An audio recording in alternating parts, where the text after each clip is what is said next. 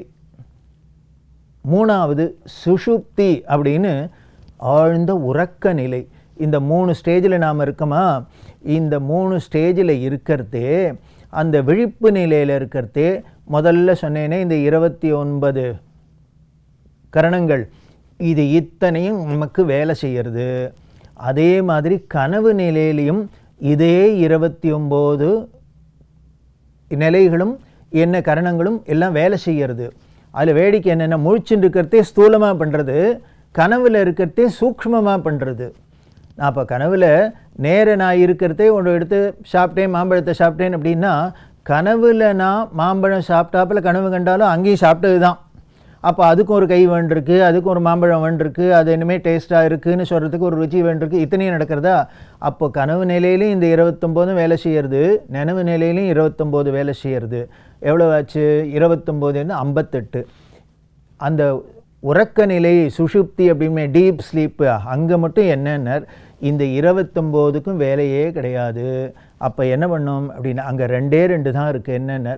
நன்னா தூங்குறோம், அதில் உள்ள சுகம், இன்பம், இந்த 2 இருக்கா. அப்போது 29 28 58 + 2 பண்ணினா 60 பாகம். இதைத்தான் ஷஷ்டி பாகாய நமஹா அப்படின்னு. அப்போ இப்படி 60 விதமான நமக்கு ஒரு வேலை செய்கிறாப்பில் இருக்குது அப்படின்னா இது எங்கேருந்து கிடச்சிதுன்னு? பரம்பொருளான அவரோட செயல், அவரோட சக்தி. அதனால தான் எல்லா ஜீவராசிகளுக்குள்ளேயும் அந்தர்யாமியாக இருக்கார் கடவுள், அந்தர்யாமியாக இருக்கார் கடவுள் அப்படின்னு சொன்னால், சார் எனக்கு தெரியலையே சார், அவருக்கு தெரியலையே அப்படின்னா, தெரிஞ்சாலும் சரி, தெரியலைன்னாலும் சரி, அது இருக்கத்தான் இருக்குது. அதோட சக்தியினால தான். இப்போ கண்ணு இருக்குது, கண்ணால் பார்க்குறேன், இது ரோஜாப்பூ, இது மல்லியரும்பு, எப்படி தெரியுறது? யார் சொல்லி கொடுத்தா? இது இனிமேல் இந்த மல்கோவா மாம்பழத்தோட டேஸ்ட்டு, ருமானி மாம்பழத்தோட டேஸ்ட்டு இருக்கிறது ஒரே நாக்கு தானே, எப்படி தெரியறதுன்னா அதுதான் அந்த சக்தி, சர்வ சக்தனான அந்த பரம்பொருள். அது உள்ளுக்குள்ளே இருந்து இப்படி பிரிவோட சஷ்டி பாகமாக இருந்து ஒவ்வொரு ஜீவர்களுக்கும் அதுக்கு என்னவோ பண்ண வேண்டியது பண்ணின்னு இருக்கு. அதனால சஷ்டி பாகாய நமஹா அப்படின்னு 60 பிரிவுகளை உடையவராக இருக்கார். அப்போ 60 பிரிவுகளும் எங்கே இருக்குது? நம்மள்கிட்டயே தான் இருக்குது. அதனால அவரே தான் இங்கேயும் இருக்கார் அப்படின்னு தெரியறது. அப்படி இருக்கக்கூடிய 60 பிரிவாக இருக்கக்கூடியவர், அவரோட பெருமை என்ன அப்படிங்கிறத இன்னும் தொடர்ந்து பார்க்கலாம் வரும் நாமன்கள் மூலியமாக. ஓம் நம சிவாய.